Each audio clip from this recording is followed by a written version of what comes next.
ईश्वर को ही बुलाई। मैं लेकिन पढ़ा हूँ। हाँ, आप इसीलिए मैं पहले ही बोला आपके साथ बहस नहीं लड़ सकती, आपकी बराबरी करना भी मेरा काम नहीं है। लव मैरिज था? हाँ। हाँ, मैं कहूंगा सही है क्या बताने, दिल लगाया गदी से तो परी क्या चीज है।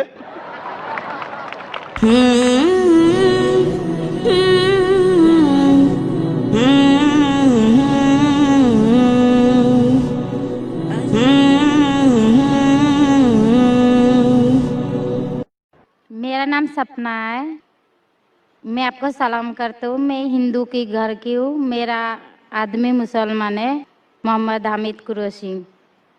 मैं ये सवाल पूछता हूँ, जे पुरखों से ये जात भेद का चल रहा है, तो ये हिंदू मुसलमान आप बोलते हो, जो हिंदू मुसलमान अलग अलग नहीं है, एक है, मैं मानती हूँ। मगर ये बात है, जो हिंदू बच्चा होते हैं तो हिंदू का सलामी दिया जाता है, जो मुस्लिम बच्चा होता है उसको मुस्लिम सलामी देता है, जब भी उसका कान में नमाज दिया जाता है। आज जब भी हिंदू का बच्चा होता है उसका नाम दिया जाता है, कृष्ण नाम दिया जाता है या राम नाम दिया जाता है, जो भी दिया जाता है, जिसको जैसा शिक्षा देता है उसको वैसे ही शिक्षा मिलता है। जैसा हमें सिखाया गया बचपन से भगवान को मानना है, हम भगवान को मानते हैं, हम मुसलमान धर्म को भी मानते हैं, ऐसा नहीं मानते नहीं, हमें जैसा शिक्षा दिया गया है वैसे ही शिक्षा में मैं मानता हूँ। मगर आप बोलते हो जो मुसलमान ही होएगा, हिंदू नहीं हो सकता है, ऐसा कैसे बोल सकते हो? तो पुरखों इतनी बुरे लोग थे, इतनी जानते हैं, तो आपके साथ तो बहस लड़ नहीं सकते। आप बहुत जानते हो तो मैं कुछ भी नहीं जानता हूँ। हमारे बाप दादा सब मतलब इन्होंने देख के आया, ये हमने भी देखा है। हम हिंदू की हूँ, मगर जो बड़ा बुजुर्ग होता है उसको सम्मान कर सकती हूँ। बहन का सवाल है और मुझसे बहस नहीं करना चाहती है, मैं भी आपसे बहस नहीं करना चाहता हूँ। नहीं कर नहीं सकते, कैसे? हमें उतना शिक्षा नहीं है, उतना बोल नहीं सकते है ना। बहन का सवाल है कि मैं कहता हूँ कि हिंदू मुस्लिम एक है, लेकिन जो हिंदू खानदान में पैदा होता है उसे हिंदू शिक्षा दी जाती, जो मुसलमान खानदान में पैदा होता है मुस्लिम की शिक्षा दी जाती। तो ये कैसा कह सकते हैं कि मुस्लिम सही और हिंदू गलत? ये क्या है? बहन, आप कहते हैं कि आपकी शिक्षा कम है, मैं आपसे पूछना चाहता हूँ 2 जमा 2 कितनी होती है? 2 जमा 2 कितना होता है? 2 जमा 2 कितना होता है? 2 जमा 2 कितना होता है? 4 होता है। माशाल्लाह। तो ये मत कहो कि आपको शिक्षा नहीं है। अगर गांव से कोई आती है लड़की और कहती है कि मेरे वालिद ने मुझे सिखाया 2 जमा 2 5, तो आप क्या कहेंगे उससे? 4 होएगा 5 4 और 5 कैसे होगा? तेरे वालिद को मैथमेटिक्स नहीं आती थी? नहीं, मेरे वालिद ने तो सिखाया। उन्हें कहेंगी अच्छा ठीक है, 2 जमा 2 4 भी, 2 जमा 2 5 भी। ये कहना गलत है। दोनों में से तहकीक करने पड़ेगा कौन सा सही है, उसके ऊपर अमल करे। नहीं नहीं, मैं क्या चाहती हूँ, हिंदू भी सही मुस्लिम भी सही, 2 जमा 2 4 भी सही, 2 जमा 2 5 भी सही। आप तो माशाल्लाह बहुत विद्वान है, आप जानते 2 जमा 2 4 है। कितने लोग नहीं जानते 2 जमा 2 4 है, वो कहते 5 है।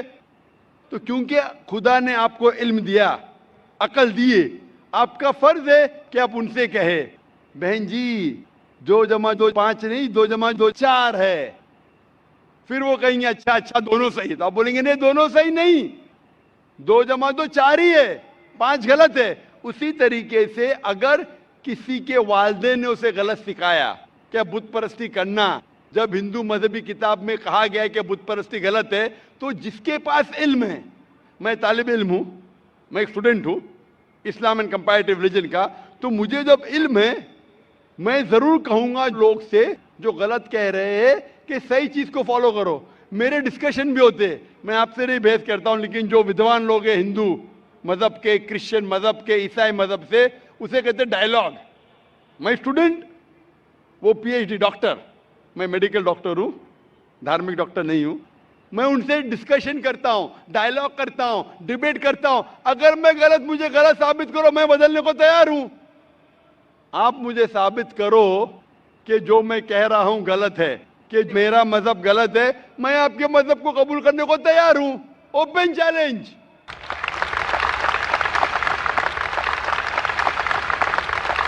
मैं क्यों कह रहा हूं?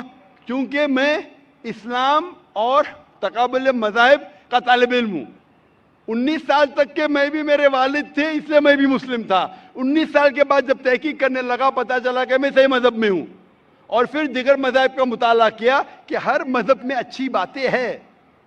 हर मज़ाहिब में बदलने के बाद भी, उस मजहबी किताब में बदलाव आने के बाद, करप्शन आने के बावजूद भी सही चीज लिखा है कि ईश्वर एक है, उसके अलावा किसी की इबादत नहीं करना चाहिए। इसकी मतलब हमारी जो बड़ी बुजुर्ग है, जैसा आप लोग शिक्षा देते हैं हम लोगों को, ऐसा हमारी जो बड़ी बुजुर्ग शिक्षा देता है वो गलत है।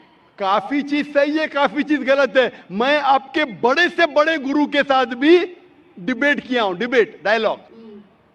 एक आपका हिंदुस्तान का बहुत माना हुआ श्री श्री रविशंकर के बारे में सुने आपने?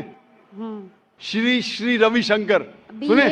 ये लोग जैसे आपने किताब पढ़ के आप जानते हो, ये लोग भी किताब पढ़ के जानते हो। अरे ओरिजिनल में किसने देखा है? बिल्कुल सही। वो कहता कि 4 साल से मैं भगवत गीता मुंह जबानी जानता हूँ, भगवत गीता का एक भी हवाला नहीं दिया। ऐसा नहीं है, ईश्वर ऐसा नहीं आते। अपने कितना पुण्य किया कहते हैं, इस जन्म का बोल सकते हैं, कितनी जन्म का कैसे बोल सकते हो? बिल्कुल सही। तो मैं कहता हूं कि आपके जो विद्वान बड़े से बड़े हैं, जो पीएचडी, उनसे कहता हूं आओ हम डिस्कस करें हिंदुइज्म में क्या लिखा। अगर वो इस्लाम को नहीं जानते, इस्लाम को बाजू रखो। मैं साबित करूंगा आपकी किताब से, आपकी किताब के जरिए कि खुदा एक है। मैंने इतने हवाले दिया। मैं पूछता हूं अगर मैं गलत हूं तो कहना चाहिए जाकिर ये गलत है, तुम्हारी मानी गलत है। मैं कहता हूं कि आपकी किताब कहती है यजुर्वेद अध्याय नंबर 32 श्लोका नंबर 3 और श्वेताश्वेतर उपनिषद में अध्याय नंबर 4 श्लोका नंबर 19 में न तस्य प्रतिमा अस्ति, और प्रतिमा की मानी है अक्स। उस खुदा, उस ईश्वर, उस अल्लाह की कोई प्रतिमा नहीं, कोई अक्स नहीं, कोई फोटोग्राफ नहीं, कोई पेंटिंग नहीं, कोई पिक्चर नहीं, कोई बुत नहीं, कोई मूर्ति नहीं। फिर आप मूर्ति पूजा क्यों करते हैं? मूर्ति नहीं पूजा करेगा तो ईश्वर तो रख सकते हैं, जैसे शिक्षा दिया गया है, किताब में लिखा गया है। अगर शिक्षा मूर्ति गलत पूजा दी, नहीं दे करेगा, इसकी मतलब जो मूर्ति पूजा ही करो, मूर्ता को देखो, गीता में महाभारत में मूर्ति नहीं है, वो पढ़ो, लेकिन आप उसमें भी तो शिक्षा है, वो कान में दो। आप मूर्ति पूजा करते हैं क्या नहीं बहन? मैं करती हूँ, ऐसा नहीं करता करती नहीं, मगर गलत करती हूँ। मगर वो बात नहीं बोल रहा कि मैं कर गलत रही है नहीं तो करता। अगर आपकी सहेली कह रही है 2 + 2 5, तो आप उसको सुधारेंगे कि नहीं? हाँ, सुधारना तो आप मैं भी चाहूंगा कि मैं आपको हिदायत दूं। मैं कह रहा हूं कि अगर मूर्ति पूजा कुरान में लिखा गलत है, उसको बाजू रखो। आप कुरान में नहीं मानती, आपकी धार्मिक किताब में लिखा है मूर्ति पूजा गलत है, मैं हवाला दे रहा हूँ। हाँ, तो फिर आप क्यों कर रहे हैं? मगर ईश्वर को बुलाना, जैसे उनको शिक्षा दिया गया जी, इस धर्म को ऐसा बुलाया जाए, ईश्वर को ही बुलाया जाता है। एक एक चीज पे डिस्कस करे फिर दूसरी चीज पे जाए।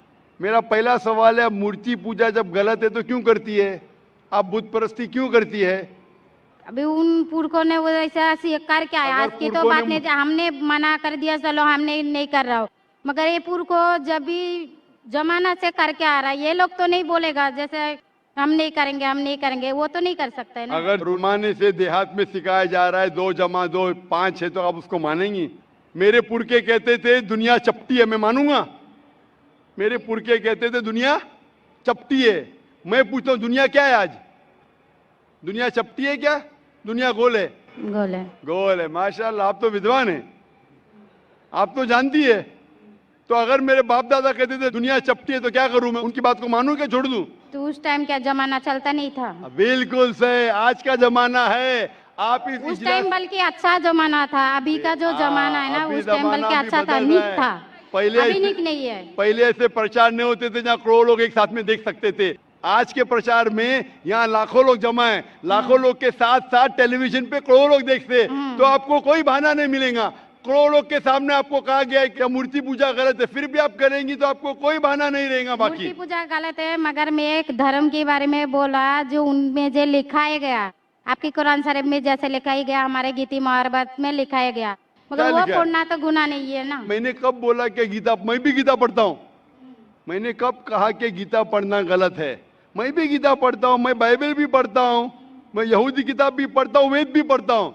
आपने कितना पढ़ा मुझे पता नहीं, मैं पढ़ा नहीं हूँ, मैं अनपढ़ हूँ। मैं लेकिन पढ़ा हूँ। हाँ, आप इसीलिए मैं पहले ही बोला आपके साथ बहस नहीं लड़ सकती, आपकी बराबरी करना भी मेरा काम नहीं है। हाँ, तो मैं आपसे बहस नहीं कर रहा हूँ, मैं सिर्फ इल्तिजा कर रहा हूँ। मगर मैं यही बोल रहा हूँ हमारी पुरखों ये जो करके आया, तो ये क्या गलत है? इसीलिए मेरे पुरखों कहते थे कि जमीन चपटी है, दुनिया चपटी है तो मानूं मैं उस पुरखों की बात, मैं पुरखों की इज्जत करूंगा। मेरे बड़े थे, मेरे बाप दादा थे, इज्जत करना जरूरी नहीं कि उनकी बात को मानना। अगर मेरे पुरखे कहते थे 2 + 2 5, तो क्या मानूं? मैं नहीं। कहूंगा, मैं अदब से पेश आऊंगा, मैं उनको गाली नहीं दूंगा, मैं उनकी इज्जत नहीं निकालूंगा, हाँ, बराबर। प्यार से आऊंगा, लेकिन कहूंगा कि आप गलत है। अगर नहीं भी कहूंगा तो कम से कम मेरी जिंदगी में उसके ऊपर अमल नहीं करूंगा। तो मैं पूछना चाहता हूं कि जब आपकी धार्मिक किताब कहती है, आपकी शोहर की किताब, आप शोहर से शादी किए ना, लव मैरिज था? हाँ।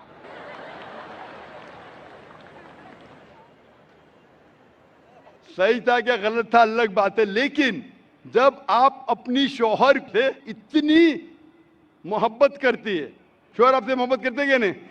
करते ना? मैं भी मेरी बीवी से बहुत मोहब्बत करता हूं। मैं मेरी बीवी से सबसे ज्यादा मोहब्बत करता हूं। मैं मेरी बेटियों से भी मोहब्बत करता हूं, जिक्र और रुजदा से। मैं आपसे पूछना चाहता हूं कि आपके शोहर आपसे मोहब्बत करते, वो नहीं चाहते कि आप जन्नत में जाए? नहीं। आप चाहते हैं कि आपके शोहर जन्नत में जाए क्या नहीं? जाए क्या नहीं? तो मैं पूछता हूं कि अगर एक गाड़ी है, एक गाड़ी जब चलती है, एक पहिया है साइकिल का, दूसरा पहिया ट्रैक्टर का, गाड़ी चलेंगी क्या? नहीं। नहीं चलेंगी ना? नहीं चलेंगी, इम्बैलेंस। तो इसीलिए हमें देखना चाहिए कौन सा टायर सही है। चारों टायर अगर लगा देंगे साइकिल के तो बन जाएंगे हाथ गाड़ी, अगर ट्रक के टायर तो बन जाएगा ट्रक। तो हमें ये देखना, तहकीक करना चाहिए। मैं ये नहीं कहता हूं कि आंख बंद करके आप अपनी शोहर की बात को मानो। पढ़ा लिखा होना जरूरी नहीं है, लेकिन ज़हीन होना जरूरी है। हमारे आखिरी पैगंबर मोहम्मद सल्लल्लाहु अलैहि वसल्लम, वो भी अनपढ़ थे, लेकिन सबसे ज़हीन थे। तो मैं आपसे पूछता हूं, जब साफ तौर पे आपकी किताबों में, हिंदू मजहब की किताब में और कुरान में लिखा है, आपके पुरखे अगर गलत चीज कहते थे तो आपको गलत चीज पे अमल करना जरूरी है? नहीं। तो आप क्यों नहीं बुत परस्ती छोड़ते? आप कहते आप शोहर से मोहब्बत करते क्या नहीं? क्वेश्चन मार्क है, क्वेश्चन मार्क है। ये ऊपरी मोहब्बत है। सही मोहब्बत होगी तो मैं चाहूंगा कि इस दुनिया में भी और आखिरत में भी मेरी बीवी मेरे साथ हो। आप नहीं चाहेंगे आपके शोहर आपके साथ हो क्या नहीं? तो आप ये नहीं तहकीक करेंगे कौन सही आपका शोहर क्या? आप नहीं, वो मानते हो मेरा शोहर क्या है, मगर उनका भी मानते हो, मगर ये मूर्ति पूजा इसका छोड़ सकते हो, मगर मेरा धर्म का जो नाम है वो तो कान में लेना मैं जरूरी। धर्म का नाम की बात कर रहे हैं आप? हाँ। नाम की। नाम से मैं भी हिंदू हूं। क्या हूं? हिंदू। हिंदू का मतलब हिंदुस्तान में रहने वाले को कहते हिंदू। हाँ। ये लफ्ज सबसे पहले वजूद में कैसे आया? जब अरब लोग हिंदुस्तान में आए तो उनने ये लफ्ज हिंदू दिया। हिमालय के हिंद से और सिंधु के दू से कुछ लोग कहते। इसीलिए आज जब मैं जाता हूं गल्फ कंट्री में, सऊदी अरब में, कहते हिंदी है, जाकिर हिंदी है। तो लफ्जी मानी से मैं हिंदू हूं। It's a geographical definition. जो हिंदुस्तान में रहता है उसे कहते हैं हिंदू। ये मजहबी डेफिनेशन ने ज्योग्राफिकल डेफिनेशन। मैं हिंदुस्तानी हूं, लफ्ज के डेफिनेशन से मैं हूं हिंदू। लेकिन अगर आप कहेंगे धार्मिक हिंदू जो बुत परस्ती करता है तो मैं वो हिंदू नहीं हूं। आपने कहा कि आप भी बुत परस्ती नहीं करेंगे, तो वैसे आप भी हिंदू नहीं है। लेकिन आप लफ्ज को पकड़ना चाहते हैं, हिंदुस्तान में रहते हैं तो आप हिंदू रह सकते। मैं भी हिंदू, मैं मुसलमान हिंदू हूं। ज्योग्राफिकल डेफिनेशन आप समझ रहे? आप बहुत ज़हीन है माशाल्लाह। बहुत से लोग प्रोफेसर होते और समझते नहीं। आप कहते हैं कि आप अनपढ़ नहीं और समझ रहे, माशाल्लाह। तो ऐसे इल्म का क्या फायदा जो आपको खुदा की तरफ नहीं लेके जाए? कल मेरी तकरीर थी तालीम दोनों जहां के लिए। तो मैं आपसे पूछना चाहता हूं, आप अपने आप को हिंदू कहती है क्योंकि आप हिंदुस्तान में हैं, तो मैं भी अपने आप को हिंदू कहता हूं। आप बुत परस्ती को छोड़ दो क्योंकि आपके हिंदू मजहबी किताब में भी लिखा है हराम में, तो आप बुत परस्ती को छोड़ने तैयार है? तैयार है? माशाल्लाह। मानते हैं कि खुदा एक है? हाँ। आप मानते हैं कि मोहम्मद सल्लल्लाहु अलैहि वसल्लम आखिरी पैगंबर है? हाँ। माशाल्लाह। उसका मतलब मुस्लिम है? हाँ। तो आदमी के पास आएगा तो मुस्लिम ही है जी। आदमी मुसलमान होएगा तो औरत जात मुसलमान ही होता है। औरत जात का कोई जात आदमी है तो मुसलमान है। कभी कभी जरूरी नहीं, उल्टा भी होता है, जो औरत है वो आदमी बन जाता है। क्योंकि एक, मैं कहूंगा सही है क्या बताने, दिल लगाया गधी से तो परी क्या चीज है। तो प्यार अंधा भी होता है। मेरी उर्दू इतनी महान नहीं है तो शेख फैजुर रहमान मुझ पे हंसेंगे, उन्होंने कौन सा शेर कह दिया ऐसा। सब शेर पब्लिक के लिए नहीं होते। तो मैं कहना चाहता हूं कि आपने शादी तो की, मोहब्बत तो की, लेकिन अमल में आप अगर बुत परस्ती को छोड़ने तैयार है, एक खुदा को मानने तैयार है और मानने को तैयार है कि मोहम्मद सल्लल्लाहु अलैहि वसल्लम आखिरी पैगंबर है, तो आप अपने आप को मुस्लिम कह सकती है। हाँ, मैं मुस्लिम तो हूँ। माशाअल्लाह। तो आप मानते हैं कि खुदा एक है? हाँ। आप मानते हैं बुत परस्ती गलत है? हाँ, गलत है। आप मानते हैं कि मोहम्मद सल्लल्लाहु अलैहि वसल्लम आखिरी पैगंबर है? हाँ। आपको कोई भी जबरदस्ती कर रहा है इस्लाम कबूल करने के लिए? नहीं नहीं, मेरे को कभी कोई किया ही नहीं। माशाअल्लाह। कितने साल पहले आपकी शादी हुई? मेरे को अभी 8-9 साल हो गया। 9 साल हो गए। आपके शोहर ने जबरदस्ती नहीं किया। सही किया है गलत किया बाद में डिस्कस करेंगे, लेकिन आज आप अपने दिल से कबूल करना चाहती है इस्लाम? हाँ। आप पे कोई भी दबाव नहीं? नहीं। इंशाल्लाह मैं अरबी में कहूंगा, आप उसे दोहराइए। अशहदु अशहदु अल्लाह अल्लाह इलाहा इलाहा इल्लल्लाह इल्लल्लाह व अशहदु व अशहदु अन्ना अन्ना मुहम्मदन मुहम्मदन अब्दुहु अब्दुहु व रसूलुहु। व रसूलुहु। मैं शहादत देती हूँ मैं इजाजत देती हूँ कि अल्लाह के अलावा कोई कोई माबूद नहीं माबूद नहीं है और मोहम्मद सल्लल्लाहु अलैहि वसल्लम अलैहि वसल्लम उसके पैगंबर और बंदे हैं। माशाअल्लाह। आप 9 साल के बाद अब मुसलमान हो चुकी है। मैं दरख्वास्त करता हूं कि आप इस्लाम का इल्म हासिल करो, कुरान मजीद तर्जुमे के साथ पढ़िए और उसके ऊपर अमल कीजिए। आपकी ये शहादत ने मेरी कल की तकरीर को मुकम्मल किया है। मैं कह रहा था तालीम दोनों जहां के लिए, वो तालीम आप पीएचडी करो, टीचर बनो, प्रोफेसर बनो, लेकिन आपके रब के करीब नहीं लेके आएंगे, आपके खालिक के करीब नहीं लेके आएगा वो तालीम, तो फायदा क्या है? तो आप उस प्रोफेसर से बेहतर है जो उसका तालीम उसको रब की तरफ नहीं लेके आ रहा है। मैं आपको शाबाशी देता हूं और अल्लाह से दुआ करता हूं कि आपको इस जहां और आखिरत में इंशाअल्लाह जन्नत दे। Hope the question. आपको सलाम, आपके जितने भी मुस्लिम भाई है उसको भी मेरा सलाम।